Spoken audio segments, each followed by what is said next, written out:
மாதா பிதா குரு தெய்வம் 4 பேர்த்துக்கு வணக்கம் சொல்லிட்டுங்க. நந்திகேஸ்வரலேருந்து பேசுகிறேங்க. இப்போ ஒவ்வொரு தோஷமும் எதனால் தோசை வருது இப்போ நீங்களே கண்டுக்கலாம் எப்படி தோசை இருக்குன்ட்டு. அப்போ நான் படம் போட்டு விளக்கி காட்டியிருக்கிறேங்க. இப்போ மாமியார் தோஷம்னா என்ன ஃபஸ்ட்டு சொல்லிடுறேங்க.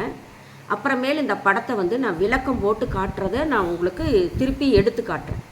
இப்போ லக்கணம் மிதுனம் எந்த லக்கணமாக இருந்தாலும் அதே தாங்க. லக்கணம் ஒன்றுன்னு எண்ணி நான் எத்தனாம் இடத்துல சந்திரனம் வருது, எத்தனாம் இடத்துல புதனம் வருது, இதை மட்டும்தான் விளக்க போகிறேன்.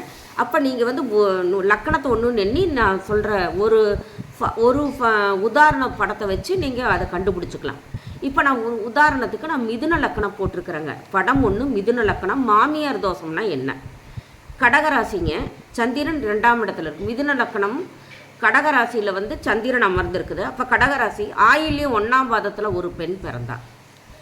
கடகராசியில் ஆயில்ய நட்சத்திரம் 1ஆம் பாதத்தில் ஒரு பெண் பிறந்தா 10ஆம் இடத்துல புதன் நின்றா மாமியார் தோஷங்க. இது எந்த லக்கணமும் இல்லைங்க, இது ஒரே ஒரு லக்கணம் தான். ஏன்னா ஆயிலி நட்சத்திரம் கடகராசிக்கு மட்டும்தான் வரும், மற்ற எந்த லக்கணத்துக்கும் எடுபடாது. மிதுன லக்கணமாக இருக்கணும், கடகராசியாக இருக்கணும், கடகராசியில் சந்திரன் இருக்கணும். லக்கணம் எந்த லக்கணம் வேணாலும் இருக்கணும், ஆனால் கடகராசியாக இருக்கணும். புரியுதுங்களா? கடகராசி 2ஆம் இடமாக வருதுங்க. நான் போட்ட லக்கணத்துக்கு கடகராசி 2ஆம் இடமாக வருது. மற்ற லக்கணம் எங்கே வேணாலும் வரலாம், ஆனால் கடகராசியாக இருக்கணும். கடகராசி ஆயில்யம் 1ஆம் பாதத்தில் ஒரு பெண்ணு பிறந்திருந்தா 10ஆம் இடத்துல புதன் நின்னா, 10ஆம் இடத்துல புதன் நிற்கணுங்க. நின்னாவே மாமியாருக்கு தோஷம். வந்ததையும் தூள் கிளப்பிடுவா. வீட்டுக்குள்ளே காலை வச்சதையும் அடுத்த மாதம் ஒரு 3 மாதம் டைம் கொடுக்கலாம். மாமியார் ஓடிடுவாங்க, எங்கே சொர்க்க பதவி அடைஞ்சிருவாங்க. இது 100க்கு 100 உண்மை. ஆயில்யம் 1ஆம் பாதத்தில் கடகராசியில் ஒரு பெண்ணு பிறந்திருந்தா 10ஆம் இடத்துல லக்கணம் எங்கே இருக்குதோ அங்கிருந்து 10ஆம் இடத்துல புதன் இருந்தால் தும்சம், மாமியார் அவ்வளோதான்.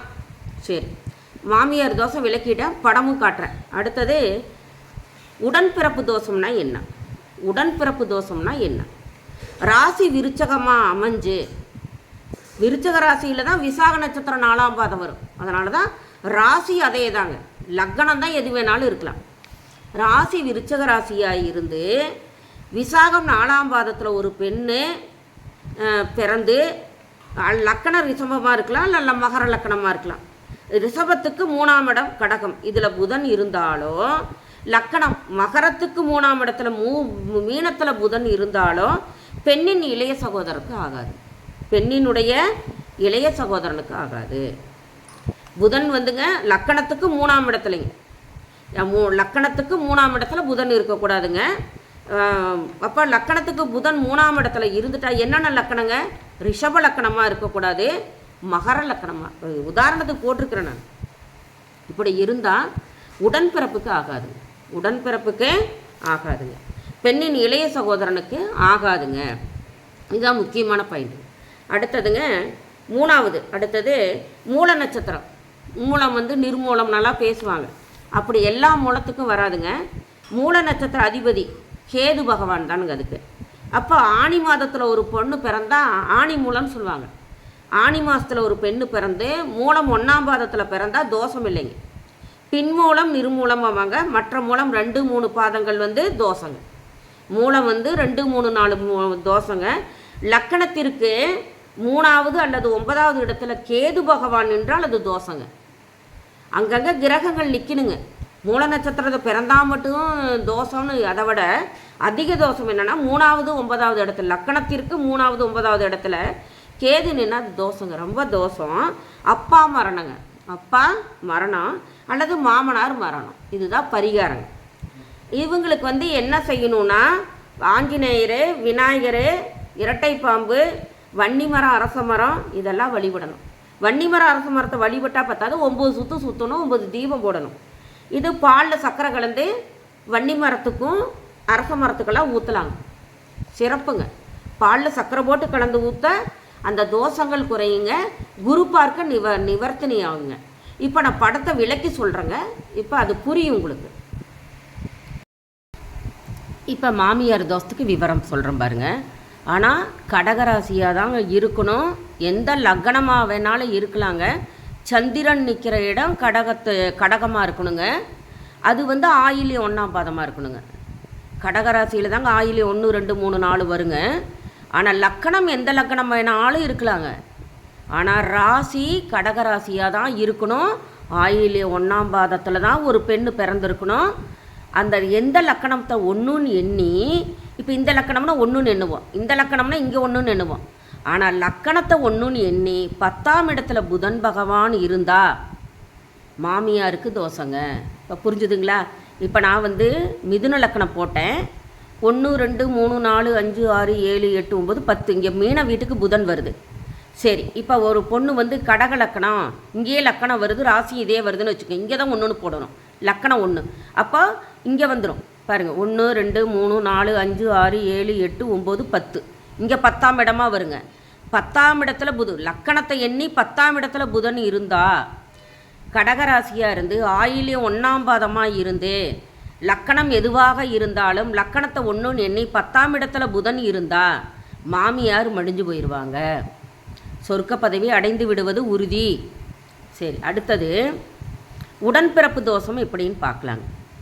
உடன்பிறப்பு தோஷம் ராசி விருச்சகமாக இருக்கணுங்க.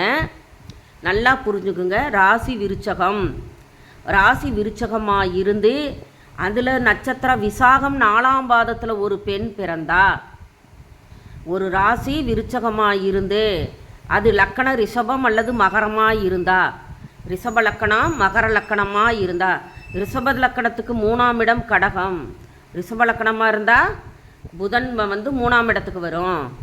மகர லக்கணத்துக்கு 3ஆம் இடம் புதன் இங்கே வரும். மகர லக்கம் 1 நின்னா 1 2 3. அப்போது இந்த 2 லக்கணம் தாங்க. லக்கண ரிஷப லக்கணத்துக்கு 3ஆம் இடம் கடகத்தில் புதன் இருந்தாலோ, லக்கணம் மகரத்துக்கு 3ல் மீனத்தில் புதன் இருந்தாலோ பெண்ணின் இளைய சகோதரனுக்கு ஆகாது. அந்த பொண்ணு பிறந்தா அவன் ஜாதகம் வந்து வலுவில்லாமல் தான் இளைய சகோதரன் பிறப்பான். அவன் ஜாதகத்துலேயும் அதே மாதிரி தான் அமையுங்க. அவனுக்கு இளைய சகோதரனுக்கு ஆகாதுன்னா புரிஞ்சுக்கணும். இளைய சகோதரனுக்கு ஆகாது. இந்த பெண் பிள்ளை தான் இருக்கும் அந்த வீட்டில். இந்த இளைய சகோதரன் தான் ஆகாது. அது அபசகுணமாக நான் சொல்ல விரும்பலைங்க. அப்போ என்ன லக்கணம் நல்லா ஞாபகம் வச்சுக்கோங்க. ரிஷப லக்கணமாக இருக்கணும், மகர லக்கணமாக இருக்கணும், ராசி விருச்சகமாக இருக்கணும், விசாகம் 4ஆம் பாதத்தில் பிறந்திருக்கணும். ரிஷப லக்கணத்துக்கு 3ஆம் இடம் லக்கணம் 1, ரிஷப லக்கணத்தை 1 எண்ணி 1 2 3ல் புதன் இருக்கணும். மகர லக்கணமாக இருந்தால் 1 2 3ல் புதன் இருக்கணும். இந்த ரெண்டு லக்கணம் ராசி விருச்சகம், விசாக நட்சத்திரம் 4ஆம் பாதம். விசாக நட்சத்திரம் விருச்சக ராசி விசாக 4ஆம் பாதம்னா டக்குன்னு லக்கணத்தை பாருங்கள். ரிஷப லக்கணமாக வருதா மகர லக்கணமாக வருதா? வந்ததுன்னா 3ஆம் இடத்துல என்ன உட்காந்துருக்குது? புதன் இருந்தால் இளைய சகோதரனுக்கு பிரீத்தி பண்ணிக்குங்க உடனே. சரி, இது இளைய சகோதரனுக்கு ஆகாது. இது உடன்பிறப்பு தோஷங்க. அடுத்தது இது மூல நட்சத்திரங்க. மூல நட்சத்திரம்னா இது வந்து நான் டாபிக் என்னன்னு எழுதணுன்னா மாமனார் அல்லது அப்பாங்க, மாமனார் அல்லது அப்பாவுக்கு வருங்க. இது 3ஆம் இடம். இது எழுதாமல் மறந்துட்டேன். மாமனார் ஃபஸ்ட்டு, மாமனார்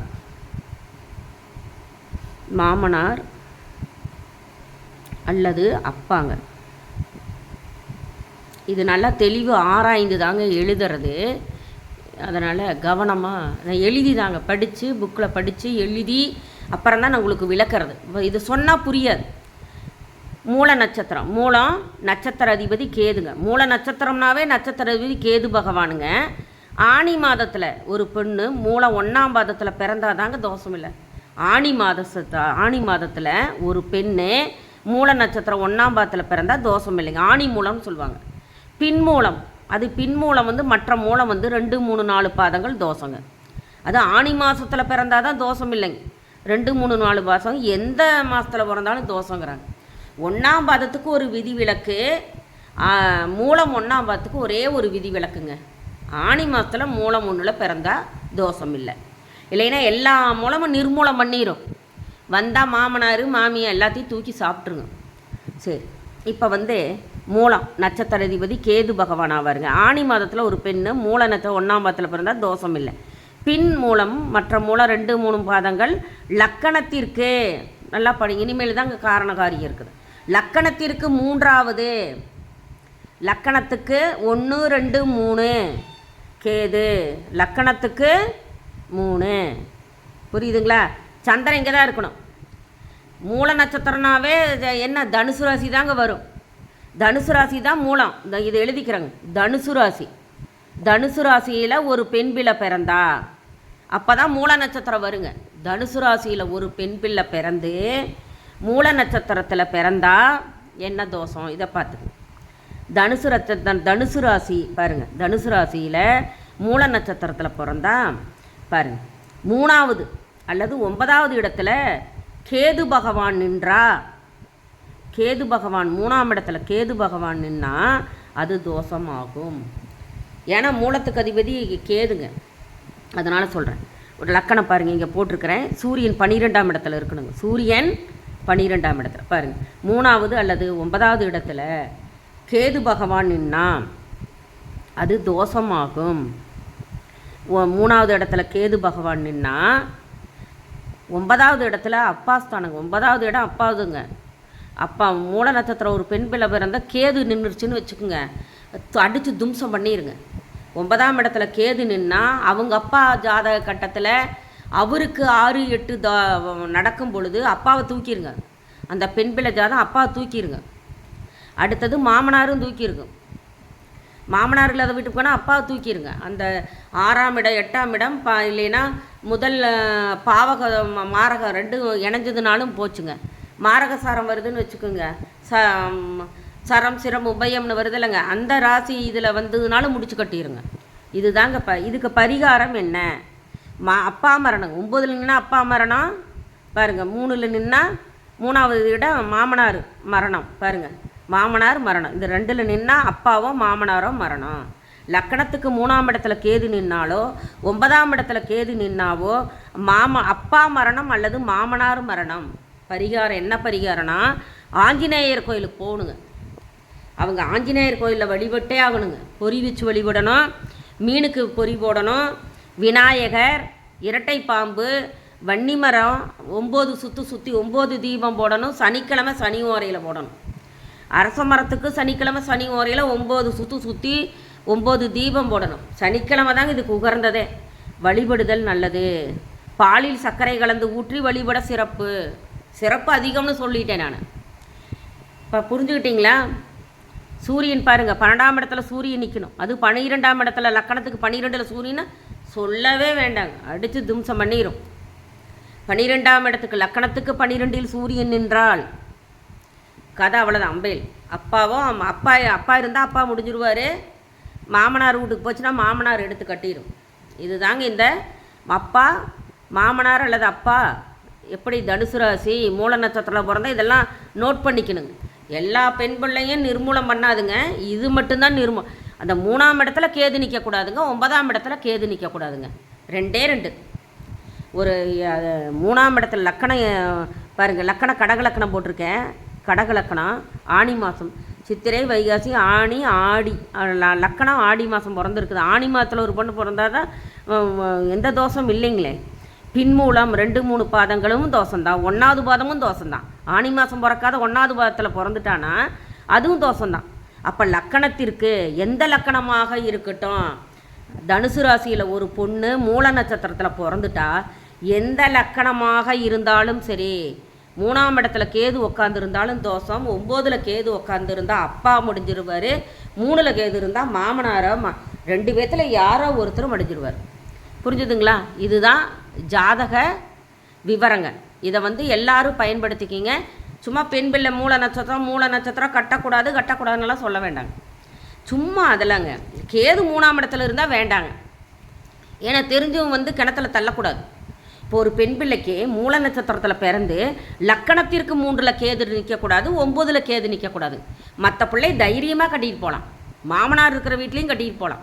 3ஆம் இடத்துல கேது 9ஆம் இடத்துல கேது இருந்துட்டால் கட்டிட்டு போகக்கூடாது, மற்றபடி கட்டிட்டு போகலாங்க. புரியுதுங்களா? இதுதாங்க விவரம். மாமியாருக்கு எப்படி தோஷம், உடன்பிறப்புது எப்படி தோஷம், மாமனார் அல்லது அப்பா தனுசு ராசியில் பிறந்தால் மூல நட்சத்திரம் வருங்க. இது எப்படி தோஷம்? இது விருச்சக நட்சத்திர ராசியில் பிறந்தாதான் விசாக 4ஆம் பாதம் வருங்க. அதனால தான் நான் ராசி கடகராசி இருந்தால் தான் ஆயிலே 1ஆம் பாதம் வருங்க. கடகராசி இதாங்க ராசி போட்டேன் நான். கடகராசி ஆயிலி நட்சத்திரம். இது என்னங்க விருச்சகம் விசாகம். இது இது இருந்தால் தான் மற்றதை பார்க்கணுங்க, இல்லைன்னா பார்க்காதீங்க. அதே மாதிரி தனுசு ராசி மாமனார் அப்பாவுக்குன்னா தனுசு ராசி வரணுங்க. தனுசு ராசி மூல நட்சத்திரமாக இருந்தால் மற்றதை பாருங்கள், இல்லைன்னா பார்க்கவே வேண்டாங்க. சந்தோஷமாக இருங்க. எனக்கு சப்ஸ்கிரைப் பண்ணுங்கள், லைக் பண்ணுங்கள், ஷேர் பண்ணுங்கள். என்னங்க அப்போ தான் என்கரேஜ் பண்ணுற மாதிரி இருக்குங்க. எங்களுக்கும் கொஞ்சம் எழுதி உங்களுக்கு இவ்வளோ விவரமாக சொல்கிறோம். இலவசமாக ஜோதிடம் கற்றுக்குறீங்க. இதனுடைய தொடர்ச்சி இன்னும் வந்துக்கிட்டே தாங்க இருக்கும். நீங்கள் எனக்கு சப்ஸ்கிரைப் பண்ணி அதை பண்ணால் தான், லைக் பண்ணால் தான் நான் போடுற வீடியோஸ் எல்லாம் நீங்கள் கண்டினியூவாக பார்த்துட்ருக்க முடியுங்க. நன்றி, சுபங்க.